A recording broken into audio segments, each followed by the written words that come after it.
Mundi and Yoda were both highly noted, decorated, and powerful Jedi Masters. However, how they conducted themselves could not be more different. Yoda believed that a Jedi should be strong and wise, but most of all kind and caring of those around him. Yoda would make connections to the lowliest being in the Star Wars universe, always caring about their fate and wanting nothing more than peace and tranquility. On the opposite end, Mundi desired order and a governing system, so much so, cutting himself off emotionally from the galaxy around him. Mundi had dark side tendencies as a very young Jedi. Dark side tendencies that some believed could lead him down a very dark path, ultimately embracing the dark side of the Force. However, Mundi found it best that he completely cut himself off emotionally. Therefore, he did not care about those around him, even those who he considered to be his friends. Rather, he only cared about the Jedi and the larger Galactic Republic as a whole. Therefore, it makes sense why a powerful Jedi such as Mundi and the Grand Master of the Jedi Order such as Yoda would have their differences. Major differences, in fact, as at one point during the near end of the Clone Wars, Mundi declared to himself internally that he believed that Grand Master Yoda may be going insane.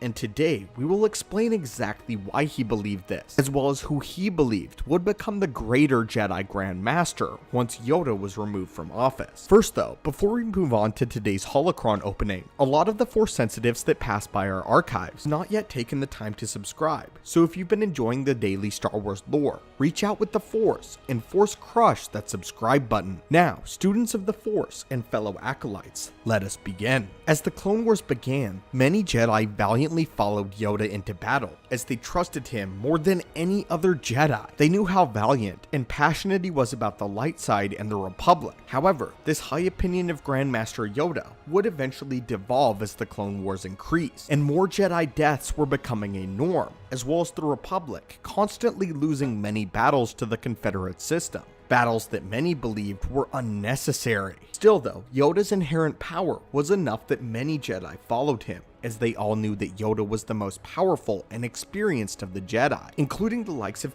Mundi, who at the time was a Jedi Council member himself, but still held a very high opinion of Master Yoda, not because of the way he conducted himself, but because of his many accomplishments. Yoda was exceptionally rare, as at one point in time many considered him to be the most powerful being in the entire galaxy, with an entire army at his fingertips and yet a natural, insane ability to touch the Force. And yet at the same time, Yoda is rare because he was trusted and respected as well as powerful. However, by the end of the Clone Wars, Mundi believed that Yoda had been deceived by the dark side of the Force, and that he was no longer fit to be the Grand Master. Before the last few months of the war, Mundi had supported Yoda in any way he could as a trusted member of the Jedi High Council. However, upon the near culmination of the war, Yoda reported to the High Council that he had been hearing a voice from beyond, an old friend of his in Jedi Master Qui-Gon Jinn. Although many Jedi of the Council followed Yoda and his promises that this could contain the end of the war, in the ultimate plan to destroy the Separatist movement, Mundi suspected something different, as he believed hearing the voice of Qui-Gon Jinn had a very sinister origin. This is why Mundi was even more troubled when Yoda proclaimed that he needed to undertake a secret mission, a mission in which no other Jedi Master would be allowed to follow. Because of this, Mundi grew to be exceptionally skeptical, believing that Qui-Gon Jinn was not in fact speaking to Yoda from beyond the grave, and this was indeed the machinations of the Sith and the dark side, believing that this could very well be the final end of the Jedi if Yoda were to fall to the dark side and insanity. This is why internally, and to only a select few Jedi,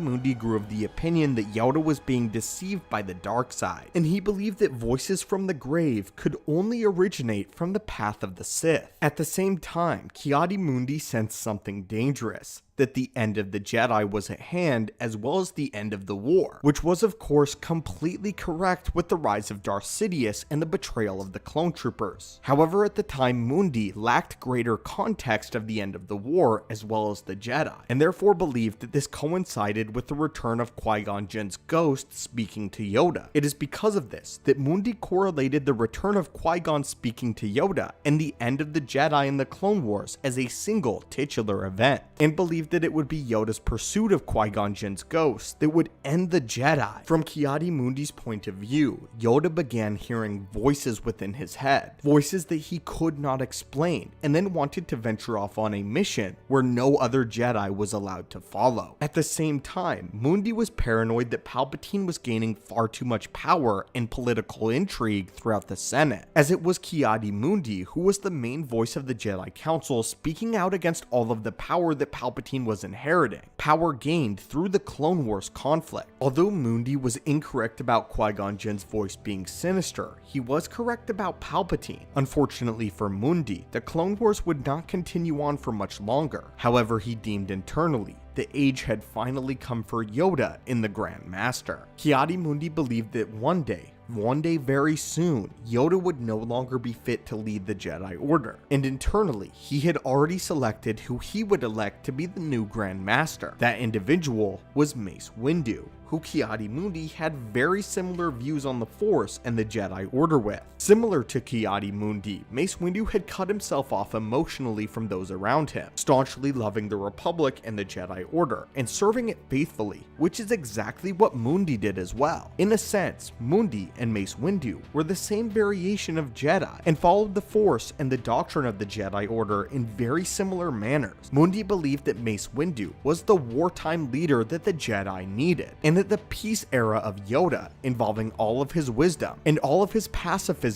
was no longer needed, and that a stricter hand is what was required to end the war. Unfortunately for the Jedi Master though, he would never be able to propose this, as the Clone Wars came to an abrupt end with the betrayal of the clone troopers and the rise of Anakin Skywalker, now Darth Vader. Nonetheless, this is still why Ki-Adi-Mundi began to believe that Yoda, in the Grand Master of the Jedi, was going insane by the culmination of the war, and why he ultimately believed that Mace Windu would be the next Jedi Grandmaster, as well as why he believed that Mace Windu needed to be promoted to the rank of the Jedi Grandmaster immediately. But anyway, my friends, what are your thoughts on this? What are your thoughts on the inner turmoil of Ki-Adi-Mundi and his views on Yoda near the end of the war? What are your thoughts on the variations between Mundi and Yoda as Jedi and how they conduct themselves? And did you know about this aspect of Star Wars lore? As always, my friends, thank you guys so much for watching the channel. May the Force be with you, and have a great day.